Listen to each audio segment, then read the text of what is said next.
Oke, assalamualaikum warahmatullahi wabarakatuh. Alhamdulillah, puji syukur kehadirat Allah Subhanahu wa Ta'ala, kita bisa bertemu lagi dalam pembahasan mata kuliah e-bisnis ya. Untuk yang pertama, mungkin saya akan mengenalkan beberapa komponen, beberapa bahasan yang kita pelajari dalam e-bisnis dalam semester ini. Oke, mungkin yang pertama saya harus saya menjelaskan dulu tentang kontrak kuliahnya ya. Eh, kita bahas tentang konsep ya, konsep dasar dan ruang lingkup e-bisnis itu. E-bisnis dalam hal ini juga bisnis virtual ya. Secara tujuan pembelajaran umum, jadi setelah menyelesaikan masalah kuliah mata kuliah ini, mahasiswa dapat menerapkan dan mengaplikasikan dalam bisnis virtual atau e-bisnis. Jadi kompetensi dasarnya yang jelas, uh, mahasiswa dapat memahami aplikasi web untuk bisnis. Tuh. Kemudian juga bisnis model untuk bisnis virtual ya. Kemudian juga mampu melakukan riset pemasaran digital, media sosial, kemudian strategi pemasaran digital, analisis data, perilaku konsumen, pemrograman internet, aplikasi berbasis data, kemudian juga periklanan dan promosi pemasaran berbasis data. Oke. Jadi itu yang harus kompetensi dasar yang harus dimiliki setelah mahasiswa ikut kuliah ini. Oke, materi yang nanti kita sampaikan adalah yang pertama, materi e-bisnis yang akan kita sampaikan yang pertama adalah aplikasi web untuk bisnis ya. Jadi Anda harus bisa memahami aplikasi web atau menerapkan aplikasi web untuk bisnis ya. Kemudian yang kedua, bisnis model. Yang ketiga, riset pemasaran. Kemudian juga pemasaran digital dan media sosial, strategi pemasaran digital.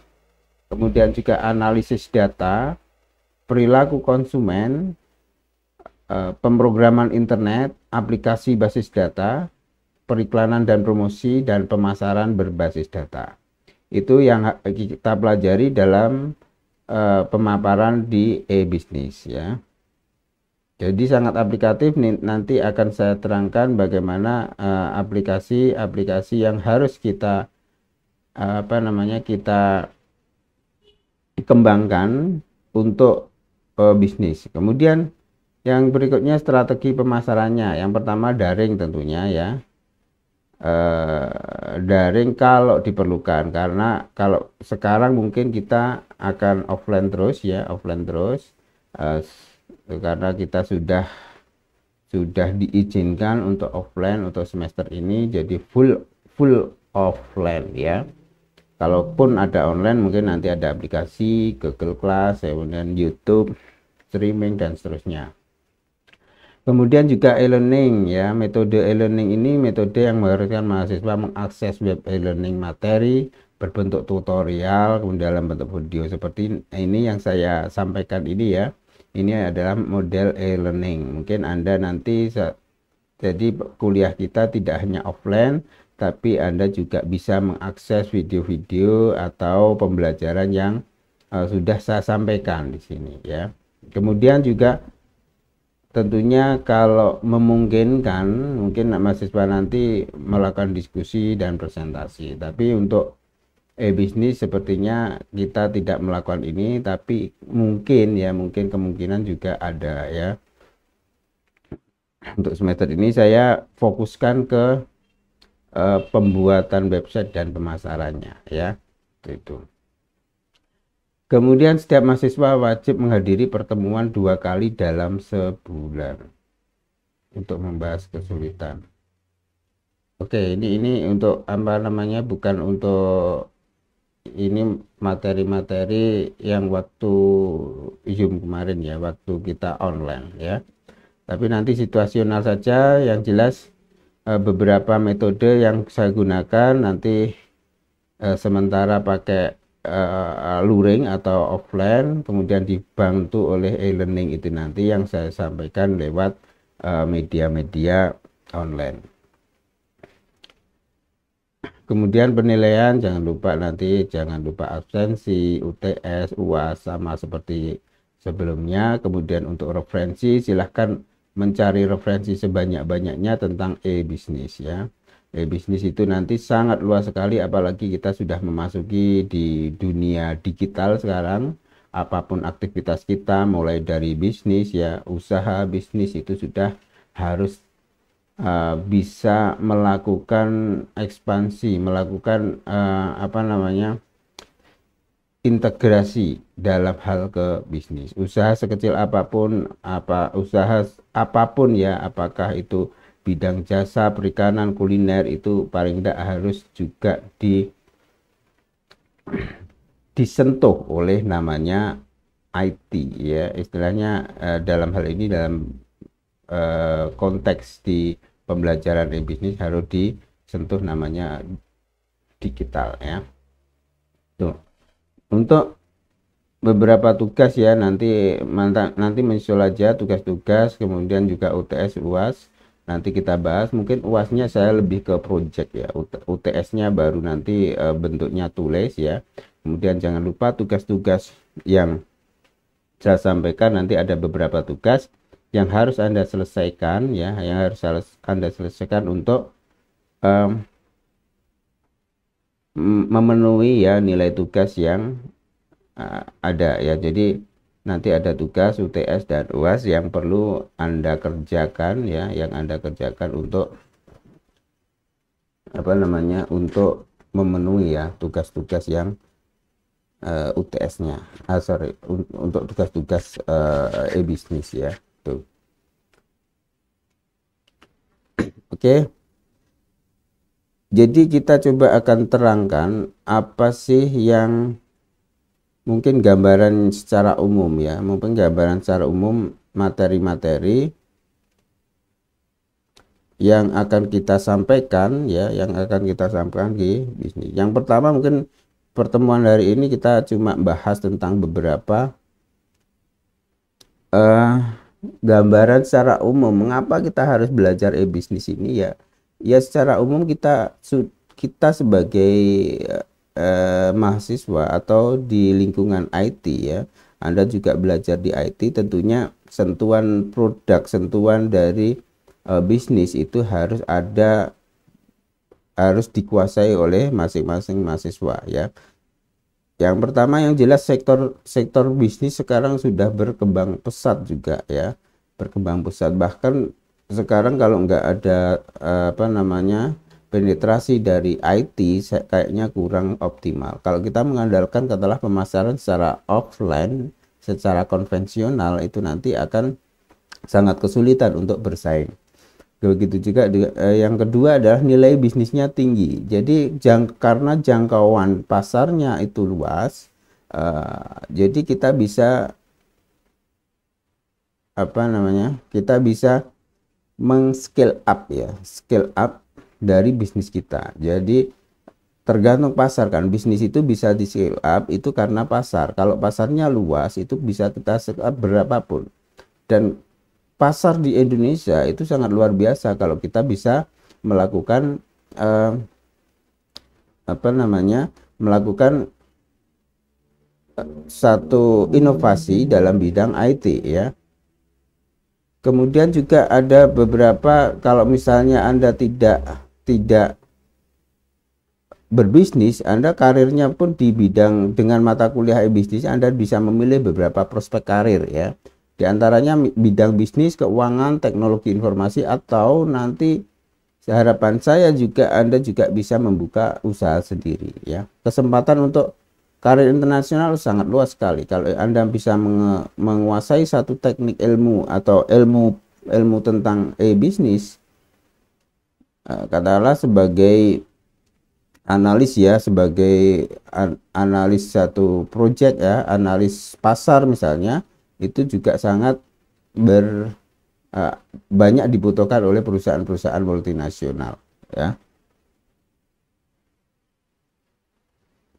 Jadi peluang karirnya juga banyak. Misalnya Anda sebagai analis pasar, ya. Kemudian juga pengembang web ya, pengembang web yang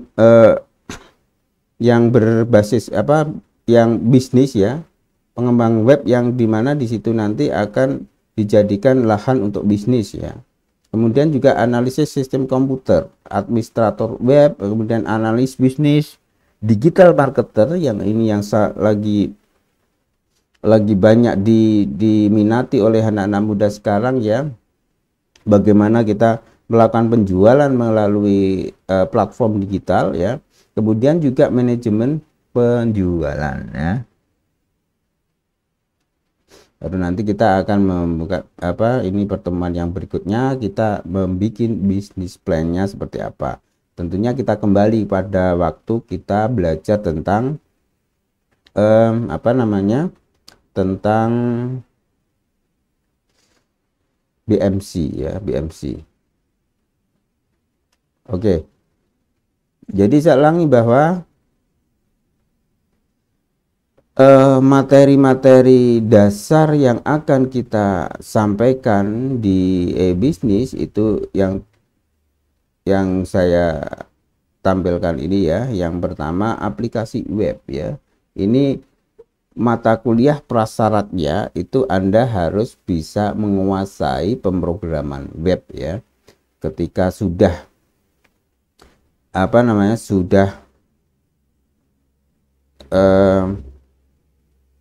ketika Anda sudah tahu bagaimana isi web itu sendiri, maka di sini nanti kemampuan Anda untuk kemampuan Anda coding, kemudian kemampuan Anda mengorganisasikan web itu ya, itu nanti bagaimana sih aplikasinya di dunia bisnis ya. Kemudian bisnis model. Jadi ini untuk mapping aja. Jadi untuk mapping bisnis Anda di bidang online itu seperti apa ya. Jadi bisnis Anda itu mulai dari, kalau misalnya Anda mempunyai satu bisnis startup digital misalnya, itu harus bisa membuat bisnis plan, perencanaan bisnis, mulai dari membuat visi misi ya, kemudian juga membuat manajemen strategisnya, mulai dari segmentasi pasar, kemudian mengetahui dan mengerti betul, menggali potensi yang ada di produk kita, value proposisinya seperti apa, kemudian juga pemilihan dari channel-channel pemasaran itu semacam apa, apakah menggunakan website murni dengan SEO-nya ataukah dengan beberapa sosial media. Itu nanti tergantung dari bagaimana Anda menguasai pengetahuan produk, kemudian juga menguasai dari platform-platform digital yang sudah ada. Karena itu nanti akan dioptimalkan di platform digital yang Anda kuasai ya. Tentunya di sini tidak terlepas dari web ya, website paling tidak minimal ya, landing page ya, yang isinya adalah menjelaskan tentang tentang produk-produk atau katalog produk yang ada, yang akan Anda jual ya. Kemudian yang berikutnya adalah riset pemasaran.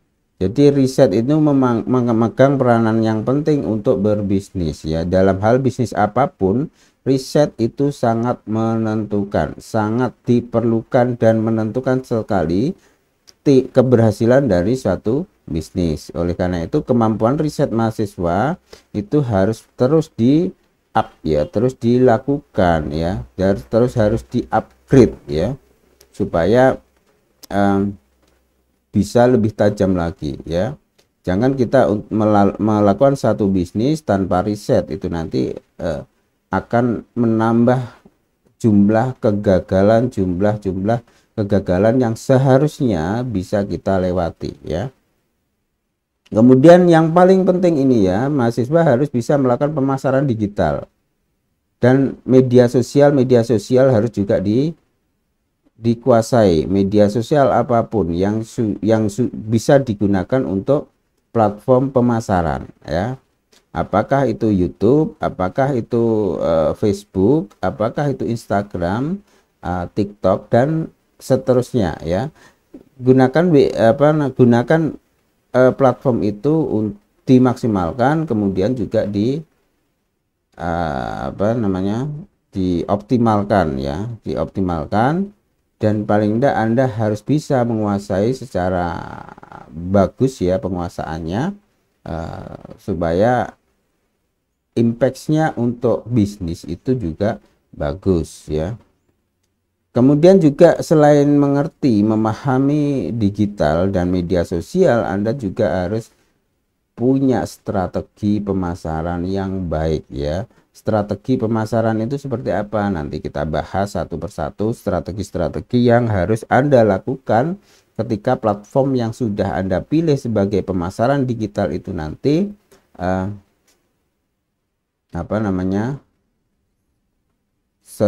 sesuai ya.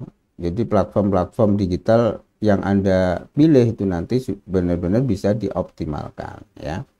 Kemudian baru nanti analisis data. Setelah data-data yang masuk ataupun pengalaman Anda dalam berbisnis itu nanti harus bisa menganalisis apakah produk saya itu laku di pasaran, apakah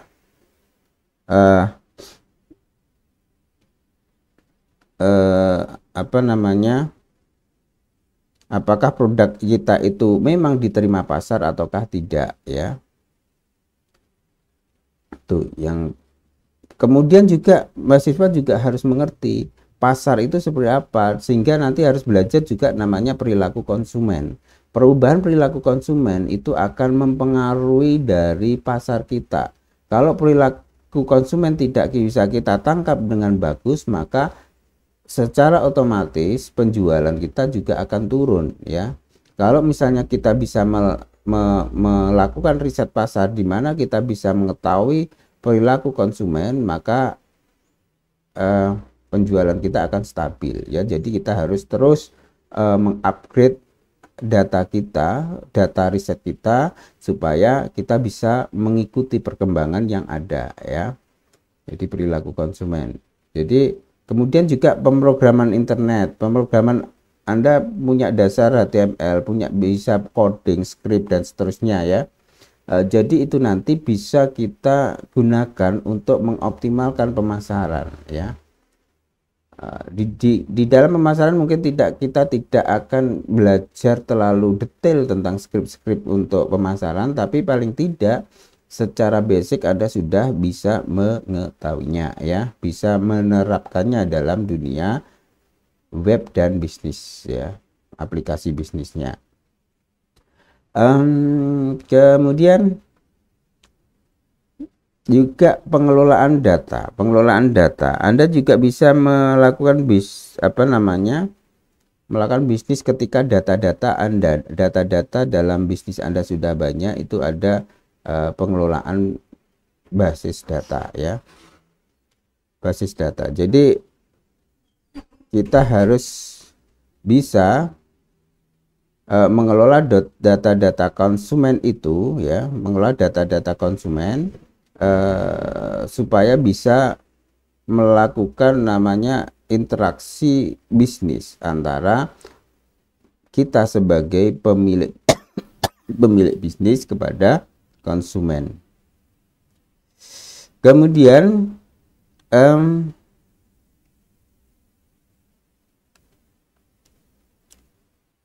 periklanan dan promosi ya, tentunya dalam dunia periklanan, dalam dunia IT itu tidak lepas dari periklanan, karena penyedia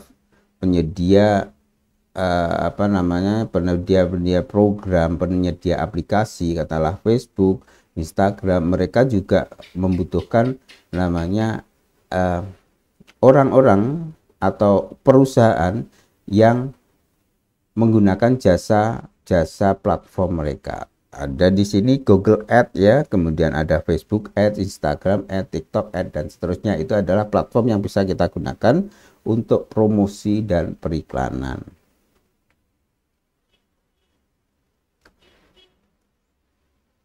Kemudian kita juga harus bisa memasarkan dari data-data yang ada, bagaimana kita memasarkan berdasarkan data-data yang ada. Ini nanti akan lebih ke sistem pengelolaan customer, manajemen pengelolaan customer, atau kalau istilah manajemen itu di CRM, Customer Relationship Management. Oke. Jadi itu organisasi materi yang bisa kita sampaikan dalam mata kuliah e-bisnis ya. Semoga bermanfaat ya, dan Anda bisa mengikuti dan enjoy saja dalam mengikuti, karena ini adalah ilmu-ilmu teknis, ilmu-ilmu yang bisa diterapkan, dan ilmu-ilmu yang langsung bisa dimonetize ya. Anda katakanlah mempunyai platform YouTube ya, kemudian di situ nanti kita ada teknik-teknik bagaimana meningkatkan viewer, subscriber, dan seterusnya, sehingga Anda juga paling tidak harus belajar bagaimana memonetize dari channel-channel yang ada. Oke, sangat aplikatif. Oke, dari saya kira itu yang bisa saya sampaikan. Kita ketemu di pembahasan berikutnya. Assalamualaikum warahmatullahi wabarakatuh.